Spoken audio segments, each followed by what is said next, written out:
ಪ್ರವಾಸಿ ವಾಹನಗಳಲ್ಲಿ ಕಡ್ಡಾಯಗೊಳಿಸಿರುವ panic button ಅಳವಡಿಕೆ ಕುರಿತು ರಾಜ್ಯದ ಟ್ಯಾಕ್ಸಿ ಮತ್ತು ಮ್ಯಾಕ್ಸಿ ಕ್ಯಾಬ್ ಚಾಲಕ ಮಾಲಕರಿಂದ ಗಂಭೀರ ಆರೋಪಗಳು ಕೇಳಿಬಂದಿವೆ. ಸರ್ಕಾರದ ಆದೇಶದಿಂದ ತಮ್ಮ ಮೇಲೆ ಅನ್ಯಾಯವಾಗಿದ್ದು ಇದು ಉದ್ಯೋಗಕ್ಕೆ ಹೊಡೆತ ನೀಡಿದಂತಾಗಿದೆ ಎಂದು ದಕ್ಷಿಣ ಕನ್ನಡ ಜಿಲ್ಲಾ ಟ್ಯಾಕ್ಸಿ ಮತ್ತು ಮ್ಯಾಕ್ಸಿ ಕ್ಯಾಬ್ ಅಸೋಸಿಯೇಷನ್ನ ಅಧ್ಯಕ್ಷರಾದ ಆನಂದ್ ಅವರು ಆಕ್ರೋಶವನ್ನು ವ್ಯಕ್ತಪಡಿಸಿದ್ದಾರೆ. ನಮ್ಮಲ್ಲಿ ವಿದೌಟ್ GST 11,500 ಪ್ಯಾನಿಕ್ ಬಟನ್ಗೆ ಚಾರ್ಜ್ ಮಾಡ್ತಾ ಇದ್ದಾರೆ. ವಿದೌಟ್ GST ಅಲ್ಲಿ ಕೊನೆಗೆ ಅವರೊಂದು ರೇಟನ್ನು ಫಿಕ್ಸ್ ಮಾಡಿ ಕೊಟ್ಟರು. ಸರ್ಕಾರ ಕೋರ್ಟ್ಗೆ ಸಬ್ಮಿಟ್ ಮಾಡಿತ್ತು. ಕೋರ್ಟು ಅದನ್ನು ನಮ್ಮ ಮುಂದೆ ತಂದು ಇಟ್ಟಿತ್ತು. ಆಮೇಲೆ ನಾವು ಆದಾಗ್ಯೂ ಕೂಡ ವಿರೋಧ ಮಾಡಿದರೂ ಕೂಡ ಒಂದು ವ್ಯವಸ್ಥೆಗೆ ಪೂರಕವಾಗಿ ಅದನ್ನು ಅಳವಡಿಸಿಕೊಳ್ಳುವಂಥ ವ್ಯವಸ್ಥೆಗಳಾಯಿತು.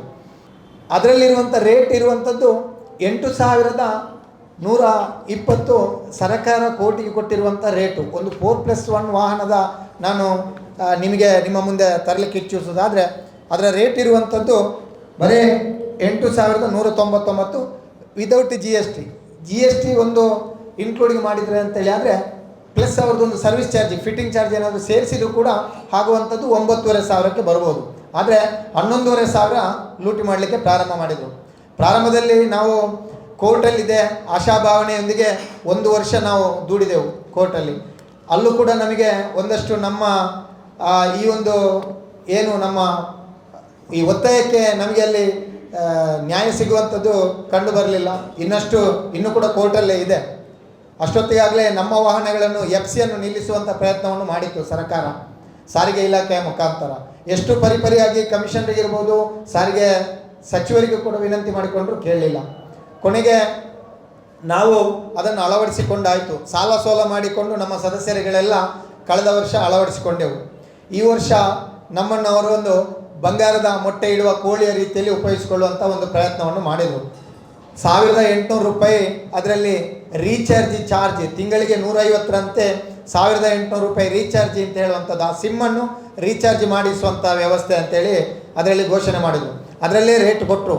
ಎಲ್ರಿಗೂ ರೇಟ್ ಅದನ್ನೇ ಕೊಟ್ಟು ಬಿಟ್ಟರು. ಇಡೀ ರಾಜ್ಯದಾದ್ಯಂತ ಇರುವಂಥ ಎಲ್ಲ ಸಾರಿಗೆ ಇಲಾಖೆಗಳ ನೋಟಿಸ್ ಬೋರ್ಡಲ್ಲಿ ಹಾಕಬೇಕು ಅಂತ ಹೇಳುವಂಥ ಒಂದು ನೋಟಿಸನ್ನು ಟ್ರಾನ್ಸ್ಪೋರ್ಟ್ ಕಮಿಷನರ್ ಎಲ್ರಿಗೂ ಕಳಿಸ್ಕೊಟ್ರು.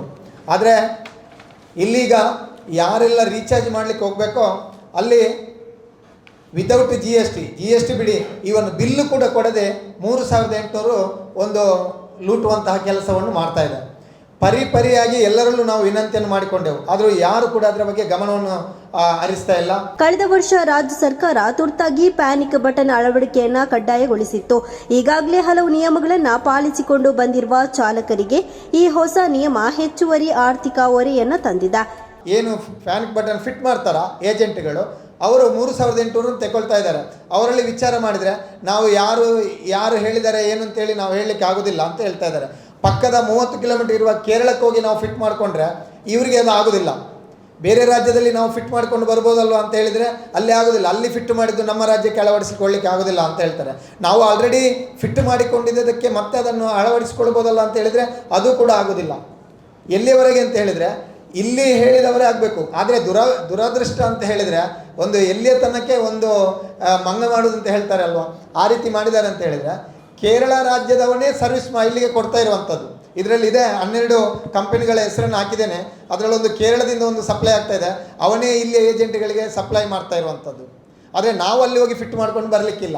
ಅದೇನೇ ಇರಲಿ, ಇಷ್ಟು ಆದ ಮೇಲೆ ಕೂಡ ಜನರ ಸುರಕ್ಷತೆ ಅಥವಾ ನಮ್ಮ ಚಾಲಕರ ಸುರಕ್ಷತೆ ಇದೆಯಾ ಅಂತ ಹೇಳುವಂಥ ಪ್ರಶ್ನೆ ನನ್ನದು. ನಾವು ಕೂಡ ಅದನ್ನು ಒಪ್ಪಿದ್ದೇವೆ, ಇರಲಿ ಅದು ಬೇಕು. ಜನರಿಗೆ ಒಂದು ಸುರಕ್ಷತೆ, ನಮ್ಮಿಂದ ತೊಂದರೆಗಳು ಇಷ್ಟರವರೆಗೆ ದೇವರ ದಯದಿಂದ ಟ್ಯಾಕ್ಸಿಗಳಿಂದ ಮ್ಯಾಕ್ಸಿ ಕ್ಯಾಬ್ಗಳಿಂದ ಎಲ್ಲೂ ಆಗಿಲ್ಲ. ನಿರ್ಭಯ ಹತ್ಯೆ ಆಗಿರುವಂಥದ್ದು ಬಸ್ಸಿನಲ್ಲಿ ಆಗಿರುವಂಥದ್ದು ಡೆಲ್ಲಿಯಲ್ಲಿ. ಅದಕ್ಕೆ ಪರ್ಯಾಯವಾದಂಥ ಏನೋ ವ್ಯವಸ್ಥೆಗಳನ್ನು ಮಾಡ್ಬೋದಿತ್ತು. ಆದರೆ ತರಾತುರಿಯಲ್ಲಿ ಜ್ವರ ಬಂದವನ ಮೂಗನ್ನೇ ಕೊಯ್ಯುವಂಥ ರೀತಿಯಲ್ಲಿ ಸರ್ಕಾರ ಮಾಡಿರುವಂಥದ್ದು ಅಕ್ಷಮ್ಯ ಅಪರಾಧ. ನಮ್ಮ ಮೇಲೆ ಒಂದು ಹೇರಿಕೆ ಅಂತ ಹೇಳ್ಬೋದು. ನಾವೊಂದು ರೀತಿಯ ಕುರಿಗಳಾಗಿದ್ದೇವೆ. ಈಗ 3,800 ಇಲ್ಲದೆ ಕೂಡ ನಮಗೆ ಆ ರೇಟನ್ನು ಬದಲಾವಣೆ ಮಾಡಿ ಕೊಡಿ ಅಂತ ಹೇಳಿ ವಿನಂತಿ ಮಾಡಿಕೊಂಡ್ರು ಕೂಡ ಅವರು ಮಾಡಿಕೊಳ್ಳಿಕ್ಕೆ ಆಗ್ತಾ ಇಲ್ಲ ಅಂತ ಹೇಳ್ತಾ ಇದ್ದಾರೆ. ಫಿಟ್ನೆಸ್ ಸರ್ಟಿಫಿಕೇಟ್ ಪಡೆಯಲು ಅನಿವಾರ್ಯವಾಗಿರೋದ್ರಿಂದ ಚಾಲಕರು ಸಾಲ ಮಾಡಿ ಸಾಧನವನ್ನು ಅಳವಡಿಸಿಕೊಳ್ಳುತ್ತಿದ್ದಾರೆ. ಇದಲ್ಲದೆ ಪ್ಯಾನಿಕ್ ಬಟನ್ ಕಾರ್ಯಕ್ಷಮತೆಯ ಮೇಲೆಯೂ ಪ್ರಶ್ನೆಗಳು ಎದ್ದಿವೆ. ಅಪಾಯದ ಸಂದರ್ಭದಲ್ಲಿ ಬಟನ್ ಒತ್ತಿದರೂ ಸಂದೇಶ ಕಂಟ್ರೋಲ್ ರೂಮಿಗೆ ತಲುಪುತ್ತಿಲ್ಲ. ಸಂಬಂಧಿತ ಕಂಟ್ರೋಲ್ ರೂಮ್ ವ್ಯವಸ್ಥೆಯೇ ಇಲ್ಲ ಎಂಬ ಆರೋಪ ಕೇಳಿಬಂದಿದೆ. ಆಕ್ಚುಲಿ ಪ್ಯಾನಿಕ್ ಬಟನ್ ವ್ಯವಸ್ಥೆ ಹೇಗಿದೆ ಅಂತ ಹೇಳಿದ್ರೆ ಸ್ಥಳೀಯ ಪೊಲೀಸ್ 118 ಅಥವಾ ಸ್ಥಳೀಯ ಪೊಲೀಸ್ ಕಂಟ್ರೋಲ್ ರೂಮಿಗೆ ಮೆಸೇಜ್ ಹೋಗುವಂಥದ್ದು. ಅದರ ಉದ್ದೇಶ ಏನಿತ್ತು ಅಂತ ಹೇಳಿದ್ರೆ, ಒಂದು ನಿಮ್ಮನ್ನು ನಾನು ನನ್ನ ಕಾರಲ್ಲಿ ಕರ್ಕೊಂಡು ಹೋಗಬೇಕಾದ್ರೆ ನಿಮಗೇನೋ ತೊಂದರೆಗಳಾದರೆ ನೀವು ಆ ಬಟನನ್ನು ಒತ್ತಿದ ತಕ್ಷಣ ನನ್ನ ಗಾಡಿ ಟ್ರ್ಯಾಕ್ ಆಗ್ತದೆ ಎಲ್ಲಿದೆ ಅಂತೇಳಿ, ಅವರಿಗೆ ಡಿವೈಸ್ ಟ್ರ್ಯಾಕ್ ಆಗ್ತದೆ. ಒಂದು VLT ಇದರಲ್ಲಿ ಟ್ರ್ಯಾಕ್ ಆಗೋ ಜೊತೆಗೆ ನನ್ನ ಫೋನ್ ನಂಬರ್, ಆ ಚಾಲಕನ ಫೋನ್ ನಂಬರಲ್ಲಿ ರೀಡ್ ಆಗ್ತದೆ. ಚಾಲಕನ ಫೋನ್ ನಂಬರ್ಗೆ ಅವರು ಅಲ್ಲಿಂದ ಫೋನ್ ಮಾಡಿ ನಿಮ್ಮ ಗಾಡಿಯಲ್ಲಿ ಏನು ಸಮಸ್ಯೆ ಆಗಿದೆ, ನಿಮ್ಮ ಪ್ಯಾನಿಕ್ ಬಟನ್ ಅಲ್ಲಿ ಒತ್ತಿದ್ದೀರಲ್ವ ಯಾಕೆ ಅಂತೇಳಿ ಕೇಳಿದಾಗ, ಸಮಸ್ಯೆ ಆದರೆ ನಾನು ಅಲ್ಲಿ ಹೇಳಬೇಕು ಇಂಥ ಜಾಗಗಳಲ್ಲಿದ್ದೇನೆ ಸರ್, ಈ ರೀತಿ ಸಮಸ್ಯೆ ಆಗಿದೆ ಅಂತೇಳಿ. ಆದರೂ ಕೂಡ ಎಷ್ಟು ಒಂದು ಇದು ಮಾಡಿದ್ದಾರೆ ಅಂತ ಹೇಳಿದ್ರೆ, ನನ್ನ ವಾಹನ ನನ್ನ ಫೋನ್ ನಂಬರ್ ಅದರಲ್ಲಿ ಇರುವಂಥದ್ದು, ಒತ್ತುವುದು ನೀವು, ಸಮಸ್ಯೆ ಆಗಿದ್ದು ನಿಮಗೆ. ಈಗ ನನ್ನ ಫೋನ್ ನಂಬರ್ ಕೊಟ್ಟ ತಕ್ಷಣ ನಾನು ಹೇಳ್ತೇನೆ ಇಲ್ಲ ಸರ್ ಅದು ಮಕ್ಕಳು ತಪ್ಪಿ ಒತ್ತಿದ್ದು ಅಂತ ಹೇಳ್ತೇನೆ. ಏನು ಮಾಡಲಿಕ್ಕಾಗ್ತದೆ, ಎಸ್ ಅಂತೇಳಿ ಇಟ್ಟು ಬಿಡ್ತಾರೆ. ನಿಜವಾದ ನೀವು ಸಮಸ್ಯೆ ಆದವರಿಗೆ ಅಲ್ಲಿ ಪರಿಹಾರ ಸಿಗ್ತದಾ? ಇದು ಕೂಡ ಅವ್ಯವಸ್ಥೆ ಅಂತ. ತುರ್ತು ಪ್ರತಿಕ್ರಿಯೆಗಾಗಿ ಕರೆ ಬರುತ್ತಿಲ್ಲವೆಂಬುದರಿಂದ ಈ ಸಾಧನ ಡಮ್ಮಿ ಆಗಿದೆಂದು ಚಾಲಕರು ದೂರಿದ್ದಾರೆ. ಇದರ ಜೊತೆಗೆ ಸಾಧನದ ವಾರ್ಷಿಕ ರಿಚಾರ್ಜ್ ಶುಲ್ಕವು ಭಾರಿ ವ್ಯತ್ಯಾಸವಿದೆ. ಸಾರಿಗೆ ಇಲಾಖೆ 1800 ಎಂದು ತಿಳಿಸಿದ್ದರೂ ಕಂಪನಿಗಳು 3800 ವರೆಗೆ ವಸೂಲಿ ಮಾಡುತ್ತಿದೆ. ರಿಚಾರ್ಜ್ ಮಾಡದ ವಾಹನಗಳಿಗೆ FC ನವೀಕರಣವನ್ನು RTC ಅಧಿಕಾರಿಗಳು ತಡೆ ಹಿಡಿಯುತ್ತಿದ್ದಾರೆ ಎಂಬ ಆರೋಪವೂ ಇದೆ. ಈ ಹಿನ್ನೆಲೆಯಲ್ಲಿ ಸರ್ಕಾರ ಘೋಷಿಸಿದಂತೆ 1800 ರಿಚಾರ್ಜ್ ಶುಲ್ಕವನ್ನು ಮಾತ್ರ ವಸೂಲಿ ಮಾಡಲು ಕ್ರಮ ಕೈಗೊಳ್ಳಬೇಕು ಎಂದು ರಾಜ್ಯದ ಎಲ್ಲ ಟ್ಯಾಕ್ಸಿ ಚಾಲಕ ಮಾಲಕರ ಪರವಾಗಿ ಸರ್ಕಾರ ಮತ್ತು ಸಾರಿಗೆ ಇಲಾಖೆಯನ್ನು ಒತ್ತಾಯಿಸಿದ್ದಾರೆ. ಮಂಗಳೂರಿನಲ್ಲಿರುವಂಥ ಎಲ್ಲ ವಾಹನಗಳಲ್ಲಿ ಬೇಡ, ನೀವು ಯಾವ ಜಿಲ್ಲೆಯ ವಾಹನಗಳಲ್ಲಿ ಹೋಗಿ ನೋಡ್ತೀರಿ ನೋಡಿ, ಆ ಪ್ಯಾನಿಕ್ ಬಟನ್ ಅಂತ ಹೇಳುವಂಥದ್ದು ಸಾರ್ವಜನಿಕರಿಗೆ ಒಂದು ಚೂರು ಅದರ ಬಗ್ಗೆ ಮಾಹಿತಿ ಇಲ್ಲ. ನಮ್ಮಲ್ಲಿ ಕೇಳ್ತಾ ಇದ್ದಾರೆ ಅದೇನು ಅಂತೇಳಿ. ಅದರಲ್ಲಿರುವಂಥ ಪ್ಯಾನಿಕ್ ಬಟನನ್ನು ಒತ್ತಿದ್ರೆ ಅದು ಬರುವಂಥದ್ದು ಬಿಡಿ, ಅಟ್ಲೀಸ್ಟ್ ಒಂದು ಎಲ್ರಾಮ ಒಂದು ರಿಂಗ್ ಆದರೂ ಆಗುವಂಥದ್ದು ಇರಲಿ, ಏನೂ ಇಲ್ಲ. ಟೋಟಲಿ ಡಮ್ಮಿ ಒಂದು ಸಾಧನವನ್ನು ಫಿಟ್ ಮಾಡಿದ್ದಾರೆ, ಟೋಟಲಿ ಡಮ್ಮಿ. ಇದು ವಿದ್ ಪ್ರೂಫ್ ಹೇಳ್ತಾ ಇದ್ದೇವೆ. ನೀವುಗಳು ಯಾವ ವಾಹನದಲ್ಲಿ ಹೋಗ್ತಿರೋ, ಟ್ಯಾಕ್ಸಿಗಳಲ್ಲಿ ಅಥವಾ ಮ್ಯಾಕ್ಸಿ ಕ್ಯಾಬ್ಗಳಲ್ಲಿ, ಅಲ್ಲಿ ಹೋಗಿ ನೀವು ಆ ಪ್ಯಾನಿಕ್ ಬಟನನ್ನು ಒತ್ತಿ ನೋಡಿ. ಯಾವ ಪ್ಯಾನಿಕ್ ಬಟನನ್ನು ಕೂಡ ಯಾವ ಕಂಟ್ರೋಲ್ ರೂಮು ಕೂಡ ಹೋಗ್ತಾ ಇಲ್ಲ ಇದರ ಸಂದೇಶಗಳು. ಯಾಕಂದರೆ ಅದರ ಅಳವಡಿಕೆ ಇನ್ನೂ ಕೂಡ ಆಗಿಲ್ಲ. ತರಾತುರಿಯಲ್ಲಿ ನಮ್ಮ ಮೇಲೆ ಏರಿಕೆ ಮಾಡಿಕೊಂಡು ಮಾಡಿಸಿದ್ದಾರೆ ಬಿಟ್ಟರೆ ಎಲ್ಲೂ ಕೂಡ ಅದನ್ನು ಅಳವಡಿಕೆ ಮಾಡಲಿಲ್ಲ ಅಥವಾ ಎಲ್ಲೂ ಕೂಡ ಕಂಟ್ರೋಲ್ ರೂಮ್ ಆಗಲಿಲ್ಲ. ಅದರ ಬಗ್ಗೆ FC ಯಾರ್ಡಿಗೆ ಹೋಗ್ಬೇಕಂದ್ರೆ ನಮಗೆ FC ಮಾಡಲಿಕ್ಕೆ ಆಗ್ತಾ ಇಲ್ಲ. FCಯಲ್ಲಿ ಬ್ಲಾಕ್ ತೋರಿಸ್ತದೆ, ನೀವು ಪ್ಯಾನಿಕ್ ಬಟನ್ ರೀಚಾರ್ಜ್ ಮಾಡಿಲ್ಲ, ಆದ್ದರಿಂದ FC ಮಾಡಲಿಕ್ಕೆ ಆಗೋದಿಲ್ಲ ಅಂತೇಳಿ ಹಿಂದೆ ಕಳಿಸ್ತಾ ಇದ್ದಾರೆ. ನನ್ನ ಒತ್ತಾಯ, ರಾಜ್ಯದಲ್ಲಿರುವಂಥ ಎಲ್ಲ ಟ್ಯಾಕ್ಸಿ ಚಾಲಕ ಮಾಲಕರುಗಳ ಪರವಾಗಿ ನಾನು ಒತ್ತಾಯ ಮಾಡ್ತಾ ಇರುವಂಥದ್ದು, ನಾವು ಕೋರ್ಟಿಗೆ ಹೋದವರು ಕೂಡ ರಾಜ್ಯದ ಪರವಾಗಿ ದಕ್ಷಿಣ ಕನ್ನಡ ಜಿಲ್ಲೆ ಮತ್ತು ಉಡುಪಿ ಜಿಲ್ಲೆಯವರು ಕೋರ್ಟಿಗೆ ಹೋಗಿರುವಂಥದ್ದು ಈಗಲೂ ಇದೆ. ನಾವು ಹೋರಾಟ ಮಾಡ್ತಾನೇ ಇದ್ದೇವೆ. ನಮ್ಮ ಒತ್ತಾಯ ಇಲಾಖೆಯಲ್ಲಿ 1800 ನೀವು ಕೊಟ್ಟಿರುವ ರೇಟು, ನಾವಲ್ಲ, ಸಾರಿಗೆ ಇಲಾಖೆ ಎಲ್ಲರಿಗೂ ಕಳಿಸಿರುವಂಥ ರೇಟು, ಆ ರೇಟಿಗಿಂತ ಅದರಲ್ಲಿ ಇನ್ಕ್ಲೂಡಿಂಗ್ GST ಹಾಕಿರಲಿಲ್ಲ, ಎಕ್ಸ್ಕ್ಲೂಡಿಂಗ್ GST ಅಂತೇಳಿ ಹಾಕಿದ್ದಾರೆ. ಪರವಾಗಿಲ್ಲ, 1800ಗೆ ಒಂದು 18% GST ಹಾಕಿದ್ರು ಕೂಡ ಪ್ಲಸ್ ಅವ್ರದ್ದೊಂದು ಸರ್ವಿಸ್ ಚಾರ್ಜ್ ಒಂದು 500 ತೆಕ್ಕೊಂಡ್ರೂ ಕೂಡ ತೊಂದರೆ ಇಲ್ಲ.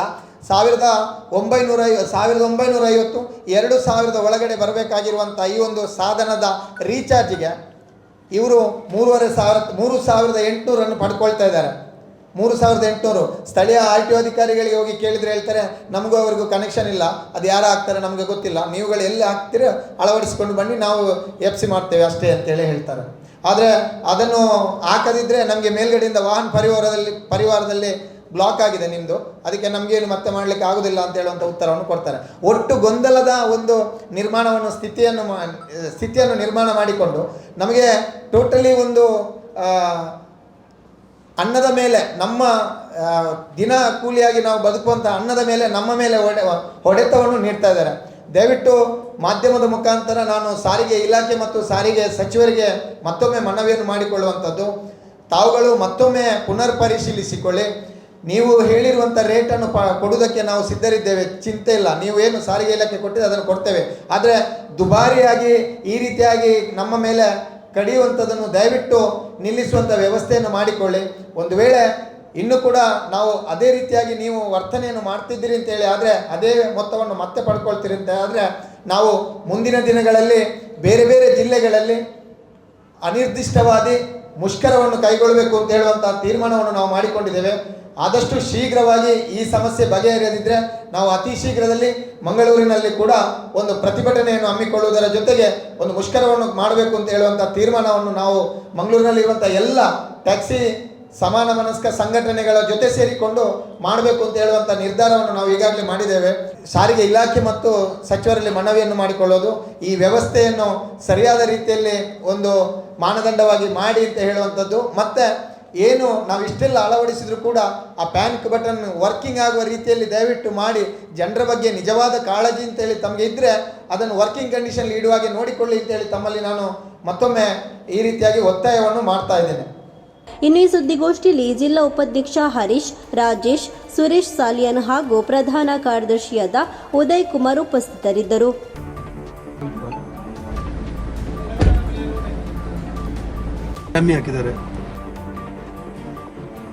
ಯಾವುದೇ ಬಟನ್ ನೋಡ್ತಿದ್ರು ಯಾವುದೇ ಸೂಚನೆ ಬರೋದಿಲ್ಲ. 3 ಬಟನ್ ಇಲ್ಲಿ ಹಾಕಿದ್ದಾರೆ, 2 ಬಟನ್ ಇಲ್ಲಿ ಡಮ್ಮಿ ಹಾಕಿದ್ದಾರೆ. ಹಾಗಾಗಿದ್ರೆ 6 ಇದರ ಅಡಿಯಲ್ಲಿ ಉಂಟು, ಅದು ನಮಗೆ ಗೊತ್ತಾಗುತ್ತೆ. 6+1 15,000, ಅದು ಗೊತ್ತಿಲ್ಲ ನಮಗೆ ಎಲ್ಲಿ ಹಾಕಿದ್ದಾರೆ. ಇಲ್ಲಿ ಉಂಟು, ಇಲ್ಲಿ ಅಡಿಯಲ್ಲಿ ಉಂಟು. 6+1 ಇದು 15,000 ಆಗ್ತದೆ. ಪ್ಯಾನಿಕ್ ಬಟನ್ ಹಾಕಲಿಕ್ಕೆ 50,000 ತಗೊಳ್ತಾರೆ. ಮತ್ತೀಗ ರೀಚಾರ್ಜ್ಗೆ